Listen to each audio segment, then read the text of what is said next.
1 Class 6 Subject Science Lesson 1 Food, where does it come from? Today we are going to start activity. Activity number 1. What my friend will eat today? The answer is, the activity wants to know the name of the food item which we and our friends eat.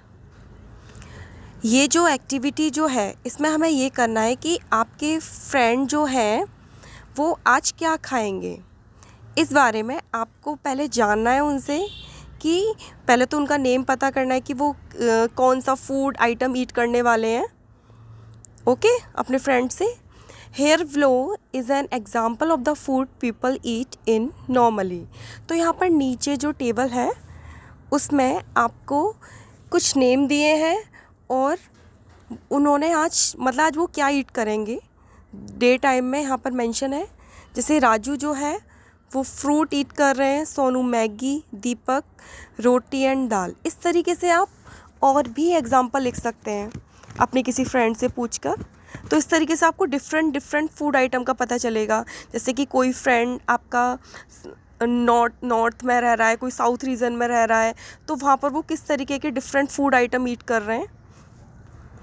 Next activity number 2, food item ingredients. तो इसमें हम food item ingredients के बारे में जानेंगे। The activity ask us to discuss the ingredients of the food. इस activity के through हमें ये पता चलेगा, हम डिस्कस कर सकते हैं कि जो फूड जो होता है उसमें क्या क्या इंग्रेडिएंट प्रेजेंट होते हैं। Below tables summarise the everyday food and their ingredients. तो यहाँ पर जो टेबल दी है इसमें आपको समराइज़ किया है कि क्या क्या इंग्रेडिएंट्स है उस फूड आइटम में। जैसे कि हम बात करते हैं रोटी, तो रोटी में हम नॉर्मली आटा लेते हैं, वाटर लेते हैं। इस तरह दाल की बात करते हैं तो pulses, water, salt, oil, ghee and spices. आप इसके अलावा और भी एग्जांपल्स खुद से ऐड कर सकते हैं। आप जैसे कोई भी डिश बनाई आपने, उसमें आपने क्या क्या इंग्रेडिएंट्स का यूज़ किया है। सपोज़ आपने यहाँ पर एक एग्जांपल दिया, हमने मैगी, नॉर्मली मैगी जो बना रहे हैं उसमें क्या लिया है, हमने वीट लिया है, स्पाइसेस लिया है, सॉल्ट लिया है।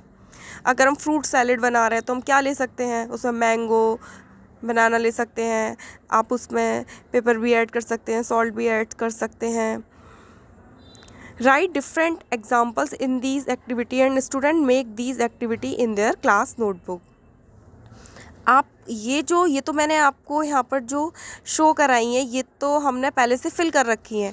आपको यहाँ पर जो हमने फिल कर रखी है यहाँ पर कोई अदर एग्जांपल लेने हैं। यहाँ पर जैसे नेम मेंशन है राजू, तो राजू की जगह आप कोई और भी ले सकते हैं। जैसे कि नेहा हो गई, अब वो क्या फूड ईट कर रही हैं, कुछ भी खा सकती हैं। जैसे राजमा खा रही हैं, छोले चावल खा रही हैं, कुछ भी खा सकती हैं वो। इस तरीके से आप डिफरेंट ले सकते हैं आइटम, फूड आइटम, और इंग्रेडिएंट्स भी आप चेंज कर सकते हैं। तो आपको ये दोनों टेबल अपनी नोटबुक में बनानी है। अब नेक्स्ट है एक्टिविटी नंबर 3। एक्टिविटी नंबर 3 में है write the edible parts of a plant are root, stem, leaves, flower, fruits and seeds. तो आपको इसमें जो प्लांट्स के जो पार्ट होते हैं, हम नॉर्मली जानते हैं हम प्लांट्स का रूट्स पार्ट को भी ईट करते हैं, स्टेम भी, लीव्स भी, फ्लावर भी, फ्रूट्स भी और सीड्स भी। तो मैंने यहाँ पर एक एग्जांपल दे दी है। जैसे कि हम रूट्स की बात करते हैं तो हम कैरेट को हम एज अ रूट फॉर्म में ईट करते हैं, और जो पोटैटो होता है वो स्टेम पर होता है। तो लीव्स जो होती हैं जैसे कैबेज की हो गई, उसके जो कैबेज के लीव्स वाले पार्ट को हम ईट करते हैं, और कॉलीफ्लावर के फ्लावर वाले पार्ट को, टमाटो को फ्रूट्स वाले को, मस्टर्ड सीड्स के जो सीड्स जो होते हैं उस वाले पार्ट्स को। कैसे उसमें से हम ऑयल ऑब्टेन करते हैं, फिर उसका हम यूज़ करते हैं सब्ज़ी बनाने में। तो आप इस तरीके से आपको इसके अलावा और एग्जांपल्स यहाँ पर लिखने हैं। ये टेबल आपको कॉपी में ड्रॉ करनी है, फिर एक एक एग्जांपल आपको लिखने हैं। इससे क्या होगा, इससे आप ये जानेंगे कि और कौन से पार्ट हैं। जैसे कि स्टेम की बात करते हैं तो जिंजर है, इस तरीके से और रूट्स के कौन से हो गए पार्ट, तो वो आपको यहाँ पर लिखने हैं। ये आपका होमवर्क है, आपको ये नोटबुक में ये टेबल बनानी है। Activity 1, 2 and 3। एक्टिविटी 1 और 2 में एग्जांपल्स चेंज करने हैं, फूड आइटम चेंज करने हैं, और एक्टिविटी 3 में एक एक एग्जांपल्स ऐड करने हैं। Thank you.